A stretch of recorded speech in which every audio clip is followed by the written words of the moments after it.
it's beyond me. Anyway, good afternoon. Like a lot of people, I played around with klystrons years ago when I was an apprentice, and sort of the years went by. I drifted away from it. About 4 or 5 years ago, having bought an analog satellite setup, and eventually deciding that the LNB lid had to come off, I got really fascinated by it because you could just follow all the circuitry on an LNB. You didn't need the circuit, it's so obvious what it was. It really spurred my interest and enthusiasm again to have a play with that.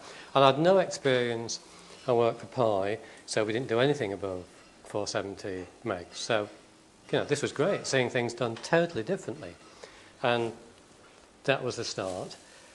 The first thing I noticed was stability was an issue, but I'm going to talk about that tomorrow because I want to try and save some of the things for tomorrow. And today's just going to be what I've done with LNBs, and I'll leave it with that.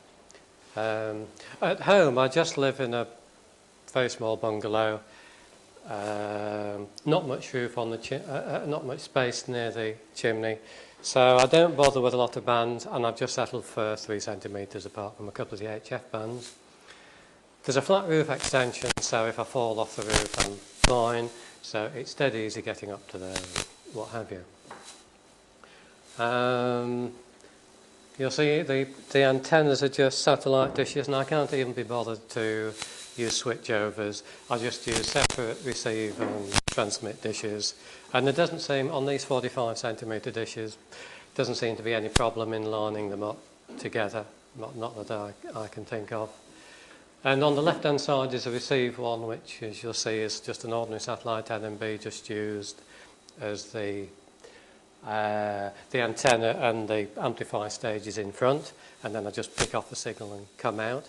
So there's no question mark though as to whether your setup's working at the front end. So you know straight away that when you plug the LNB in, if you're not hearing noise, you've got a problem. So there's lots and lots of advantages of playing around and using LNBs. And Peter was talking earlier about worrying about loss up to the antennas and putting waveguide and things like that up. But if you're like me, once you start picking up LNBs, you start buying them at rallies, and before you know where you are, you've got, you know, you come away from a rally and you've got about 20 LNBs, so you're not short of bits. So I don't go for this business about low loss. Each LNB will give you 20 dB a gain. So you just use 1/4 inch cable. That is RG223, so the double screen stuff. And that only has a loss of 3 dB a metre at 10 gigs. So what's the problem, you know? If you live in a 10-floor house, you just put 10 LNB amplifiers, which I'll come on to, in a row and power them all up. And you still have 80 dB a signal at the bottom, more than you had at the top. So I don't go for this business of it being expensive on feeder, because you can put everything up at the dish anyway. That was a bit of a rant, really. But I wouldn't want people to be put off by the idea that you even need decent cable or waveguide. It depends what you want to do. I mean, the bungalow is a little bit easier. The runs aren't quite as great. So it's fairly obvious what I've got there. Just an ordinary rotator, and then I fashion something up with a B&Q, as Gordon was saying about B&Q. One of their cheap electric screwdrivers as the drive to give me elevation control, and that works quite well.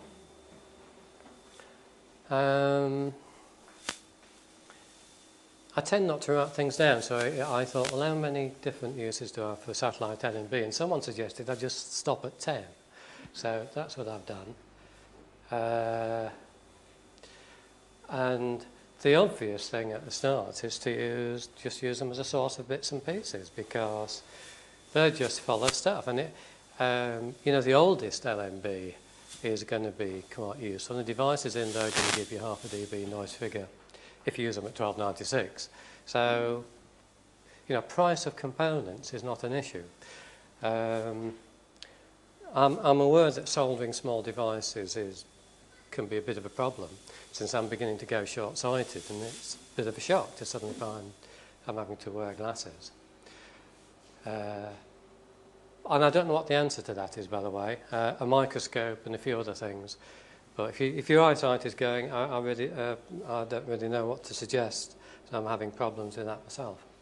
I thought what I'd do for a start was go through the history of satellite LNBs at K-band in the UK. And I don't know how this relates to things elsewhere in Europe, or particularly in North America. But if you remember in the early 1990s, if you ignore the initial squirrel, you know, things very quickly settled down to be a discrete LNB block and a dish. So I'm really, my starting point is there, and then maybe going beyond the blue cap. And if I remember, that was a typical early LNB, and that was what was on my, that particular one is what was on my analog satellite LNB setup. With looking at dozens of LNBs, I find that they're all built using the same basic blocks with very little variation. So they nearly all have 2 RF stages, and they quickly settled on, once gas FETs became cheap, they didn't bother using polarizers. They disappeared, and you just threw in another gas FET and had a horizontal and vertical, and you just switched the supply. So that's why there's a 2 at the beginning, and then a common amp just to give you loads of gain. You're not bothered about signal handling because you're just looking at one satellite. So, you know, what does it matter? You can put loads of gain in there and overcome production losses or anything else. Bandpass filter, the image filter that they have, that's quite interesting, because if you remember the early designs on amateur TV stuff, where the people were using LNBs, you would find that a lot of effort went into putting bringing the frequency down on those image filters to cover 10G. And the good news is that on anything other than these elderly single band LNBs, you no longer have to do that, because when they expanded the satellite band, when Sky wanted more channels, and they not only brought in a high as well as a low band, but they also nicked a bit of space below 10 point whatever it was, 10.9 was it? And that extra 200 megs, I find, is enough to mean that the image filter will cover 10G without you having to modify it. So if you wonder why it is that I don't modify that, that's all it is. The early LNBs, you were well down the slope, but these days I don't find that you are. Well, as you all know, they used a different voltage, you know, change from 18 volts down to 14 volts to change from horizontal and vertical. Don't know which way around that is. Other than what I do know is, when it's that way and you put 12 volts on, it's vertical. So the reason I have my dishes the other way around, as Gordon has, is because when I put 12 volts on, it gives me horizontal, which is what we want. And that's the only reason I put my 2 dishes the other way around.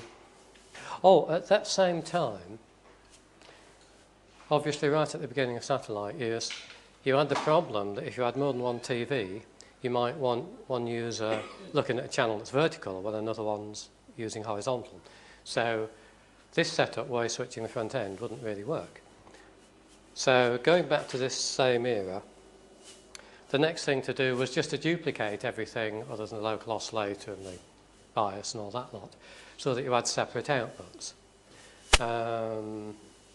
That's interesting because that was just done, that was just expediency. It was the easiest way to do it. And if you look in an LNB now that's a dual or a quad, they've actually changed that a bit. You've got individual control of each one. But that really is just history and the way things have gone. There's no technical reason why you need to do that. Once Sky decided they wanted more channels, I suppose you could have had a broader band LNB, but again, what they decided to do, I don't know the history behind it, was to switch to local oscillator frequency.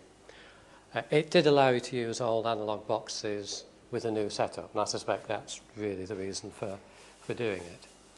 And as you know, they used tone to switch the LO, so the default one without a tone is the 9.75G, which is quite useful sometimes. Now, I've not seen many current dual output LNBs. All I've seen is quad output, but I'm told they do exist. And you can see what was done, how much more complicated it was to make each output individually switchable.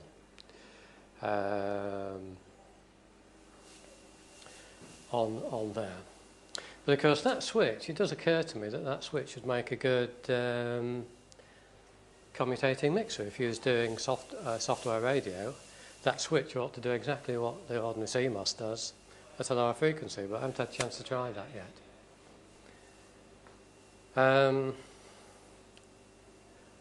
As I understand it, there are some LNBs that don't have that in use for distribution schemes, because that clearly you do want concurrently two outputs that are known. And the same goes for the quad LNBs as well. So all they've done is added more switches. And I forget what the name is. There's a subtle difference in name that describes what's a switched LNB and what isn't. So that brings us up. So that's what's currently about. I've only just got hold of some quad LNBs. They're becoming quite cheap, pick them up for a couple of pounds. And they do offer some advantages, like for instance, you normally have two boards, one above the other, which means you have a flat base plate and gives you more options to actually connect to one or the other board. You don't normally need to connect to both. But I haven't played around much with those yet. Right, so going back to what you can get. I'll try and run through these quickly. A couple of weeks ago, I just did a quick look at what MOSFETs gas FETs you get. This one here you'll often see in some of Sam's designs, that FXC06LG. But you notice all the current ones on the top, which are in these Thomson LNBs, that sort of thing, and all the others, the noise figure's damn good, you know, 0.35 dB. Oh, and that speckmanship that was being talked about with antennas obviously occurs on noise figures as well, because you get LNBs with 0.1 dB noise figure, and if someone can tell me how you get that when you can't get a device better than 0.35, I'd love to know. I don't know. There's some sort of license there to claim ridiculous noise figures. I just don't know how they do it. So you get a good selection of gas FETs. What I found useful as well is the MMICs used in the IF chain, because invariably they've got more than 20 dB gain. I know it doesn't come out on the drawing very well, but I think that's the 20 dB line here, and the top graph is the one we're talking about for that particular device. Those NEC devices, I know it's a CEL datasheet, but NEC own them. You'll see those used just about, currently now, on just about all LNBs. The only problem you might have, again, is the lead spacing is very narrow. I don't know what to suggest about that. To use those, same make but slightly different part number, but again, I've seen these in LNBs. You can see a good gain up to, the end is 2 gig by the way. Good gain at least up to 1 gig, so 1001 uses for those. But and the biasing is very easy as well. But if you really think the lead spacing is too small, then some of the older LNBs have these much bigger cross-lead devices. So they are, I admit, they're easy to work with. The circuitry is basically the same, except they do allow, they give you a bit more flexibility because you can set the current with a resistor, and that's quite a nifty arrangement.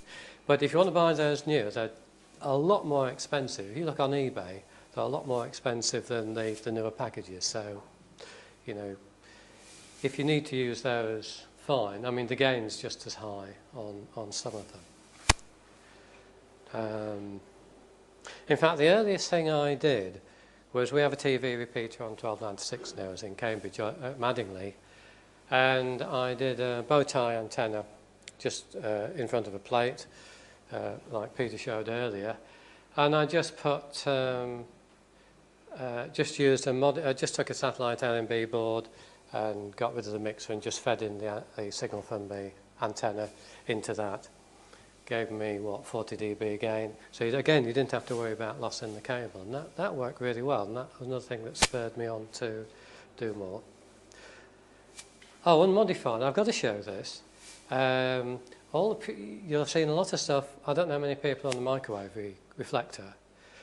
But there's a hell of a lot of nonsense talked on there about what you can and can't do with an LNB.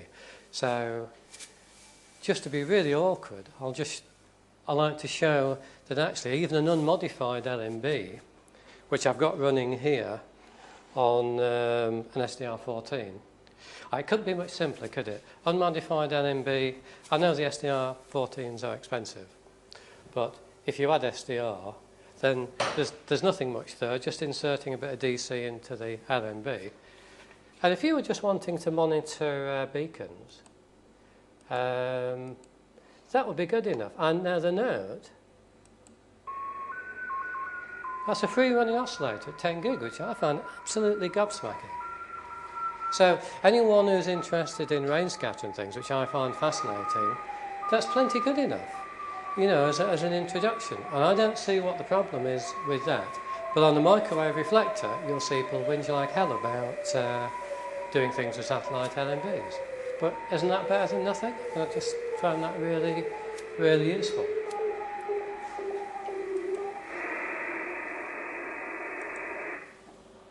Sorry if I'm rushing through these. But I'll put that in just as a matter of interest.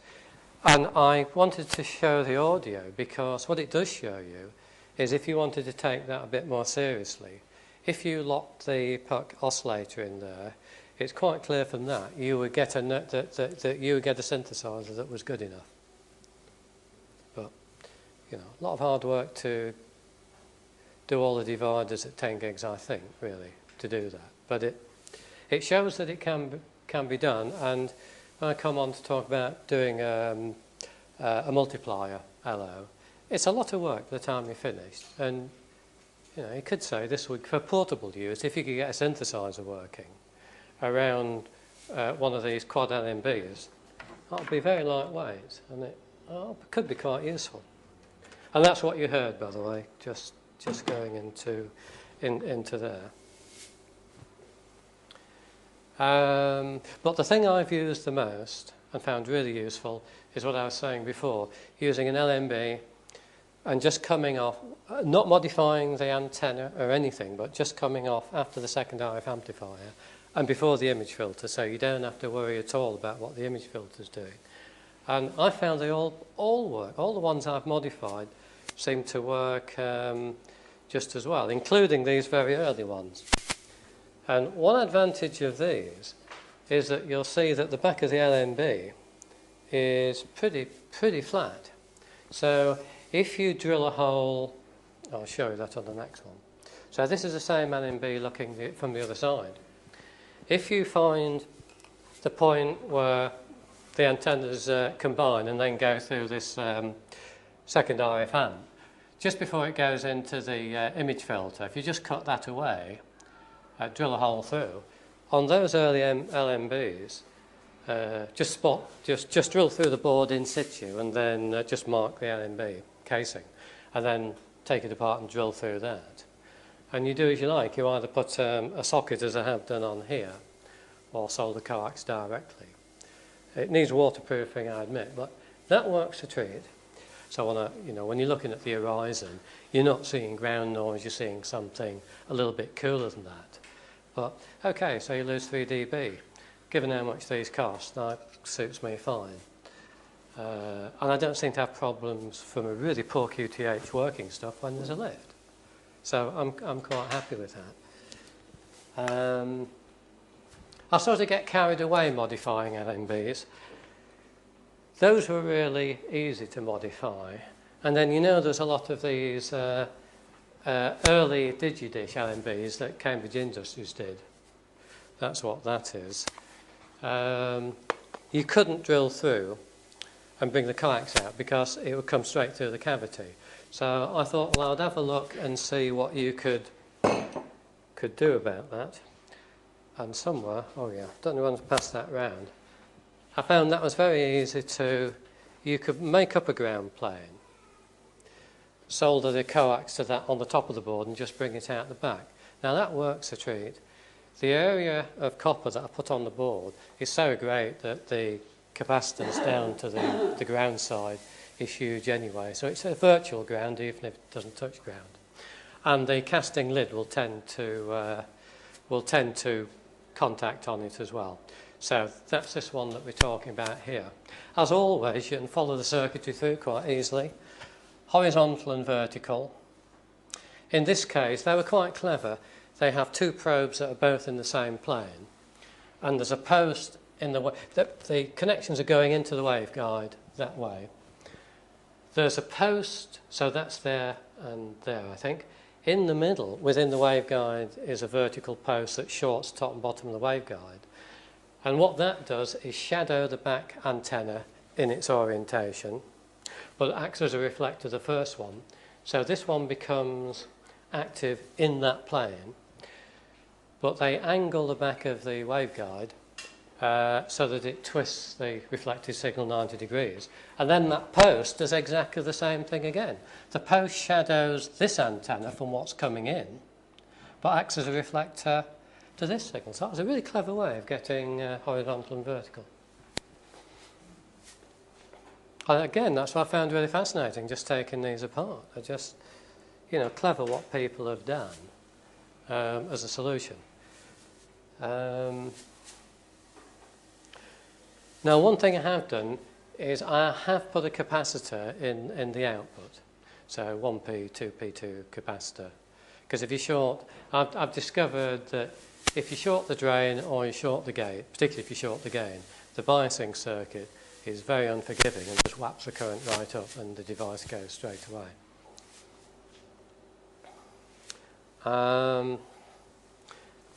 I got a load of these Thomson LNBs and they just seem to be rubbish really. And I couldn't see how you can bring the cable out because these boards are sat the other way around.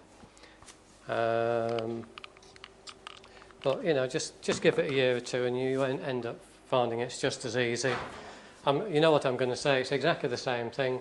Horizontal, vertical, common transistor. In this case, for some reason, I've gone through the filter. I don't know why. I think it was easier to drill a hole through there and bring it through the back. What I do use, where I don't use a connector, is this flexiform. So, because you know, semi-rigid is quite nice, but it's got quite a lot of go in it. It's not that much give, and it'll tend to tear a board apart. So if I hand that one round, please feel... yeah, that one. Please feel free to waggle the cable about. I'm not bothered if it breaks. But this is really useful stuff. It's a bit expensive. But it's Farnell and it's Flexiform. I forget what the name for it is. So this is all the same sort of thing. I haven't found an LNB you couldn't modify and that gave appreciably different results. So that was my starting point. 20 dB gain blocks, you know what I'm going to say, it's just exactly the same, but not using the antenna and just drilling at the front there. But again, always put a capacitor on the input, because if you short the coax on the input here, you blow the FET up because of the way they're biased. And they are all biased the same way up to fairly recent times. They originally used the same discrete circuitry, which you've probably seen. Zetex then started to make chips that would do all the biasing in one IC. But they just copied the same sort of circuitry. And they're all done the same way. Short the gate and the device will go bang. I think on over voltage, and not necessarily on over current. I think you knock the bias down to nothing and the volts go right up to 5 volts and the device, you know, wants 2 volts on it and it just dies. Again, the old LNBs of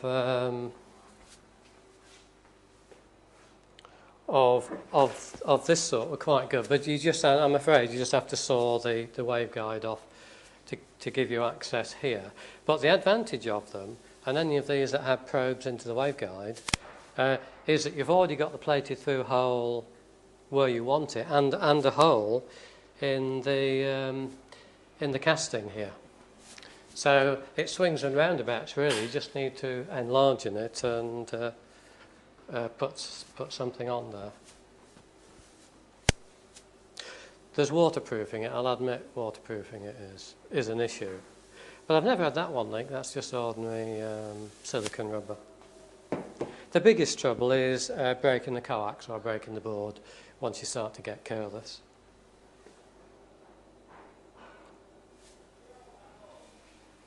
There's various examples of those 20 dB amps. As I say, you can do any length of coax run on transmitter or receive, I guess, if you just consider these as line amps. You know, they've cost nothing, so... well, the cable to connect it and the SMA connector is going to cost more than the LNB. So. And I think that's a good way, because not semi-rigid, the Heliox cable is not nice stuff to work with once you're inside. Whereas a 1/4-inch RG223 is just flexible cable, and I haven't found it that unreliable. And at rallies you often find meter tails with SMAs connected on each end. I haven't found one that was really lossy. I say 3 dB a meter I find with that. But really I admit that semi-rigid is the best case. At least you know exactly what that's going to do at 10G. Can't remember what that was, 40 dB. Oh, and I'm just really saying what I said earlier about if you want an IF amp or a wideband amp up to a couple of gigs. Then again, it's very easy to do with that Thomson LNB. It couldn't be easier. That's this one here. I know there's a lot of those about at the moment. I think there's been some rejections of those as well, because I think they've got a design fault, so I think the market is flooded. The only thing I did with her to give me a 40 dB amp was one hole in the back of the PCB to put a connector on. I don't think I even had to put capacitor in there. So I mean, what could be easier or cheaper? Again, it depends if you've got a need for that. So it's very quiet. Is this boring or is this okay? You get a bit, you know what it's like, you get a bit carried away once you start modifying things. So okay, eventually you come to the point where you want to have something working.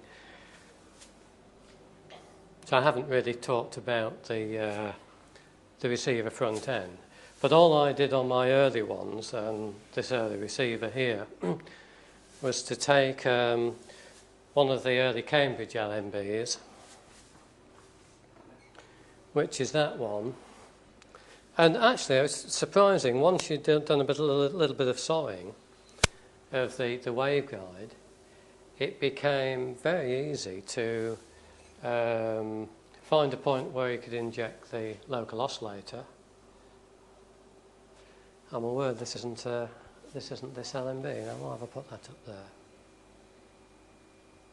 Yeah, I know. I'll just go back a little bit. Originally, if you're going to inject a high stab oscillator into there, which you really need to do, then you've obviously got to find out where the mixer is and disable the internal local oscillator. All the early LNBs seem to use, the very early LNBs seem to use a diode pair and a ring mixer. So that was quite easy to find where you needed to insert, I don't know, 5 dBm, 7 dBm. And on this one here, 2R seems to be the coding for one of the HP diodes. So you can see this here going through to the high and low band puck oscillators. So it's just a case of disabling that and drilling a hole through here to get the local oscillator in. But early on this bottom right, you would find if you follow the circuitry through, come through the image filter, where the mixer should be or where the mixer is, you'd find there was like 5 pins. When you took the board out, there was a TO5 device in there. And that, I've only just discovered who made those devices. I don't know what the mixer was. I don't know whether it was a gas or a gas FET or whether it was diodes. But as I'll show you later, I sawed the top off. And you can see what's in there, but I'm none the wiser for that. But a lot of the 1990s, mid-1990s converters had those TO5 metal can mixers. And they would be, simply because there's so many of those about, it would be nice to find a use for those. I'm only just starting to play with them. I know if you just put an external oscillator in, they will work, even though you're feeding into what is part of an oscillator circuit. As long as you damp that down, it won't take off. And then just finally, again on these Thomson units, and a lot of the modern units, they're beginning to use a gas FET as a mixer. And it's the same device as the 2 RF amps, common amp, and then a gas FET.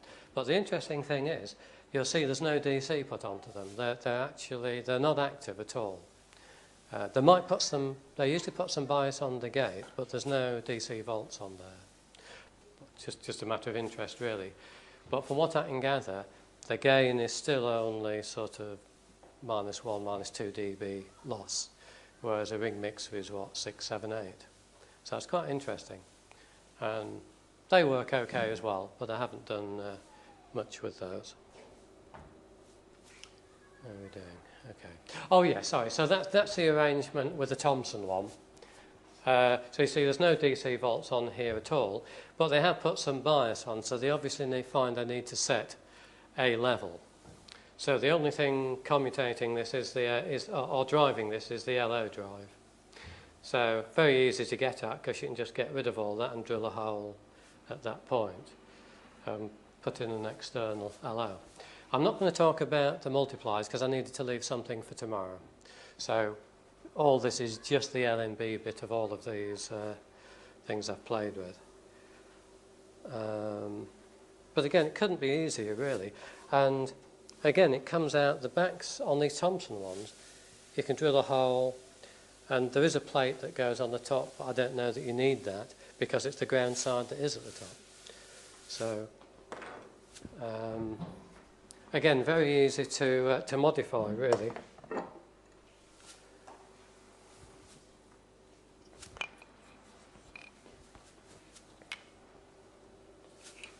Oh yeah, I know this won't take us anywhere, but for anybody who's had these old LNBs and seen these metal can devices, that was what was inside when I cut the lid off. I managed to get a decent photograph, and you can see that, one thing to be aware of, you know, if you use an LNB, the older LNBs had quite a lot of high-pass filtering in the IF.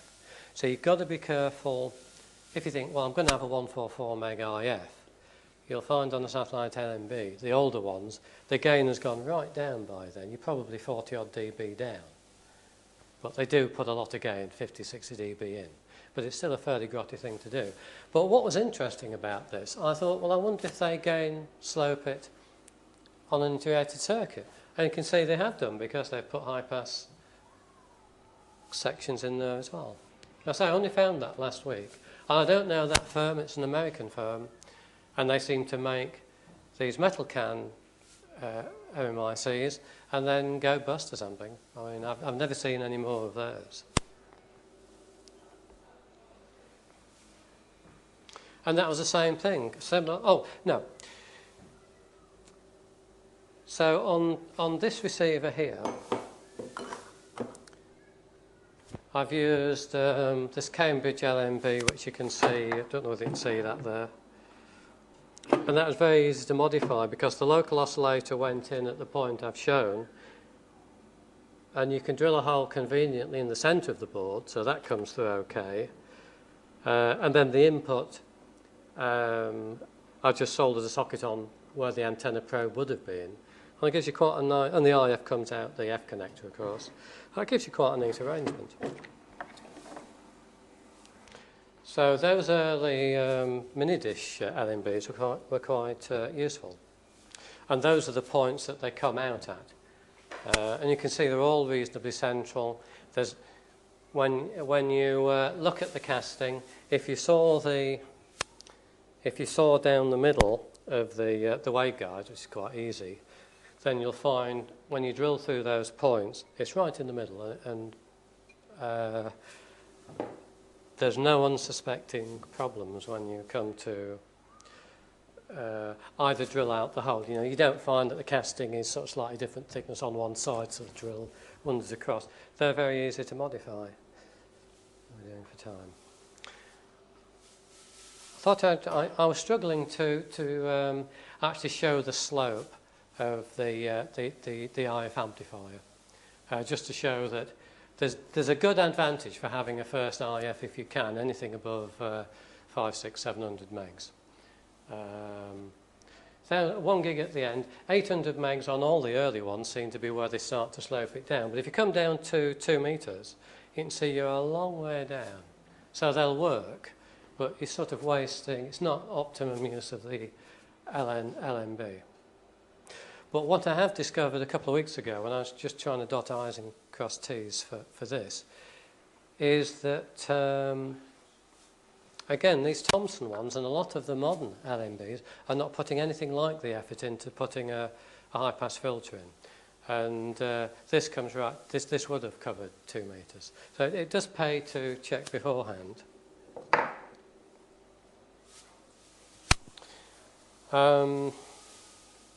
As I said before, you found on all the ATV designs of a decade, 15 years ago, that a lot of effort went into modifying the image filter so that you would cover 10G.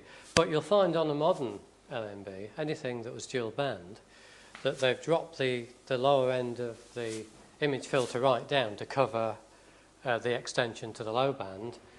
And as you'll see on here, that's covering 3 centimetres quite nicely, and no modification required. And I found that's true of all the modern LNBs. But if you go back to an early single band LNB, you can see why there was a need to modify the filter, because you were, 15 dB down? And a lot of those designs, people just soldered bits of track onto the filter, which seems very hard work. Because if you just, an easy way to move that down in frequency, you can see the image filter here. Now you know the board dielectric is well above 1. So if you put some dielectric material over the top of the filter, you can drag that response down anyway, and it doesn't have to be anything much. These sellotape sticky patches will bring it down enough. In fact, I can show you that on the next slide. This is the same thing. The right-hand picture is the same LNB where I've put some sticky tape across the filter section, and you can see it's dragged it down enough to bring it onto 3 sem. So you can very easily use old LNBs, but you've got that extra step to do that you don't have to do with a modern LNB. TX converter is virtually pretty much the same as using a receiver, an LNB on receive, except you have to start turning things round, of course. So on this one, again, it's Cambridge Industries LNB, and local oscillator goes in the same place, but you have to do a bit of gardening work on the LNBs. You actually don't need a lot of signal. I find on these diode mixers you want, what, 0 dBm, minus 10 dBm. So you've already got that. So if you use one of these MMIC IF amps turned round, you're only using it as a buffer. So although I've drawn it this way, your output, you may as well just put a link across the board from the F connector and go straight into the mixer, to be honest. But what I do is and you've got quite a bit of output really from the mixer, so you don't want to be turning all the amplifier stages round if you're on SSB, fine if you're on FM, but not on SSB. So I just turn one round to use as a buffer, and then come out after that. And I don't do any rematching because I'm not particularly bothered about the gain. And I leave the image filter in because, as I hope the next slide will show, yes, it's obviously the same on receive and transmit, but this happens to be that LNB used as a transmit mixer. And you can see that the image filter, just left as it is, unmodified, has given you 30 dB of image rejection. Now, certainly on receive, that's going to be good enough. You can argue whether you want more than that on transmit. But you're getting that for nothing. The thing that's more likely to give you trouble, of course, is the LO leakage, because they've made no attempts to, as a satellite LNB, there's no need to limit. It's not relevant to limit that leakage. So I'd be more worried about the LO leakage than I would be the image. But you can see it's giving you a good performance. So thinking of that same application, that same situation on receive, without any pipe gap filters or anything else, you've already got a decent amount of image rejection. And I don't know how many people out on 3 centimetres have ever heard a signal that wasn't genuinely in band, but I never have. Richard might have, but I never have. How are we doing for time, Peter? Quarter-past, okay. Oh, this was something, this was getting a bit greedy. I had a dual LNB and I thought, well, can we do transmit and receive mixing on the same LNB? And it sort of works, but it gets a bit, you can see it gets a bit cumbersome. So you know earlier on the old dual LNBs, you had duplicated channels, including the mixer and the IF amps. You could, and then they had for the local oscillator on board, you can see that they've used a Wilkinson combiner to go to the LO. So you can drill a hole through the track, get rid of the LO, drill a hole through the track into the combiner, and you're automatically feeding both mixers. But in the end, I found that you're so many wires coming through, you just, you know, it's a bit of a pain. But in terms of minimal component count, I thought that was quite good, and it does work. It does actually work. But that was one of the old. You know when at the beginning I said the early dual LNBs had both sides active, and they were single. They were single LO. So in fact, with these, I did have to load the image filters to bring them down into the band. And you could argue, particularly on transmit, is there any much variation? You know, if the glue loosens a bit, then you could argue that your level is going to change a bit with time. And it's not very nice. So I haven't taken that any further. But you can see the Wilkinson splitter here. These are the two LOs. And then the LO drive from what was the puck oscillator have come through here. Wilkinson splitter. It's balance load, although you don't really need that. And then 3 dB down to each mixer. And again, that came out in the middle. It was a very convenient place to input an external LO.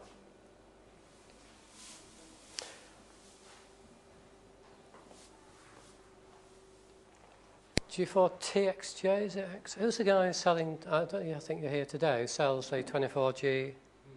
Yes, sorry, TWJ, sorry. You know, on 24G, a lot of the receive mixers are half local oscillator drive. And I thought, well, could you use the image filter as part of the multiplier chain? And you really can. They're fairly sharp, as you saw. And that's what this was. It got a bit. It got away with itself. There's a lot of bits and pieces in there. But that's inputting at the antenna at 3.4G, just putting loads of signal in and letting those first two RF stages, I know they're a bit mismatched at 3.4G, but there's still enough gain to make those clip, and then use the internal bandpass filter to act as the filter on the ×3 multiplier. And that works really well. The output is clean enough. On various LNBs I've tried, you're somewhere between 40, 50 dB down, which I think isn't bad really, without any extra. That's when, I mean, I was using 11.52 gigs. That falls right in the middle there, so that was quite a nice use. Oh yeah, so there you are. So that's just that's just one of those early LNBs, and I've just marked on the frequencies there. If you were driving it at 3.4, you're going to have the second harmonic, the third, the fourth, and the fifth. Now the ones I've measured, you think this level is what, 25 dB? So that should have been worse than what I've just said. I can't explain that, but the two that I modified and measured, I was definitely getting 40, 45 dB of rejection of all the other components anywhere up to 15, 16G. I can't measure any higher than that. So you can use, an LNB is quite useful as a multiplier even for 24G. Yes? I'm sure that would have helped a lot, but I didn't do. I just hit the thing very hard because there's so much gain there. But I wonder how repeatable that would be on different LNBs. Maybe I was lucky on the two I tried. Well, I mean, I was quite pleased, really. But I haven't got any further than that because Sam gave me a really awful mixer, and you sold out all your really good. I mean, there are really good ones that you have, aren't they? So those are the ones. The only reason I wanted that, I know I said I wanted to say just on 10G, but we put this beacon up Thursday, which is why I'm walking around a bit stiff. Can I tell you about? I've had enough time just to tell you about that because I've virtually finished. GB3CAM, which was originally going to be a 10G beacon only, because the local Cambridge repeater group were finding the membership going down, and they thought if they allowed people to put beacons up as well, it might get more interest and keep everything going. They didn't want to lose the site, which is Madingley and Barkway, but Madingley is very close to Cambridge, would be good for a 3SEM beacon. I spent 18 months building the 3SEM beacon, and when we came to install it, Arqiva seemed to be getting a little bit awkward, and they said, yes, you can. And on the Barkway mast, the only antennas on there are amateur repeater antennas. So it was thought, over the last 10 years, it's been getting more and more difficult to get commercial people to allow you to put stuff on. When they came to say, we want to put another antenna up, they started to and ah for a fortnight. And then when John, who's done the 24G beacon, who was a Yorkshireman and a bit more stroppy than I am, kept hearing about this, he said, but we spent a lot of money. You said you would home it, so you are going to pay whatever they charge, aren't you? And Robert, the repeater group, said, yeah, that's a good argument. And he went away, and Arqiva said, fine, we'll give you a firm figure. It's £5,000 for every antenna you put up. So at that point, we had to start looking elsewhere, which is why the beacon went up at Whitton. And it's in an old water tower, 30 metres up. And it's great fun. The first couple of times you go up a spiral cast iron staircase. But on the 20th time you go up there, it's getting bloody hard work. And on Friday, I'm just absolutely creased. I could hardly move. Anyway, bit of a diversion. So putting it all together, I know I said something pretty nasty about old blue cap LNBs, but I mean, they are so old now. I mean, if you haven't used them by now, on the basis that anything more than 10 years in the loft, it should be chucked out, then old blue cap LNBs are well past their sell-by date. I just put a block diagram of this receiver on here, but I really want to talk about this tomorrow. So if anybody's interested, then please come along tomorrow. My feeling is that you want to be lucky. It's much easier to do a double conversion and have a first IF, and then, or if you've got 1296, okay, convert down to 1296. But again, to be awkward to all the people who say things on the microwave reflector that irritate me immensely, I don't use phase lock loops. I take a 5 meg reference and I just keep multiplying it. And eventually you get up to 9.6G without a phase lock loop, and it's incredibly stable. But what that does do, it obviously gives you a frequency that is of no immediate use. So if I remember, that's 760. But if you start playing around with the figures and you're happy to do double conversion, you suddenly find that if you pick a signal off the multiplier chain, that you can convert down to something useful, in this case 6 meters. And it's amazing. I've got about 3 different converters and transceivers that use different arrangements of a 5 meg reference, and all down to a nice rounded frequency. Well, again, I'm not going to talk about that today because I want to leave that till tomorrow. But just to show how easy it is, because it stayed fairly quiet and I'm a bit worried I'm not convincing people. But this was the early beacon we had.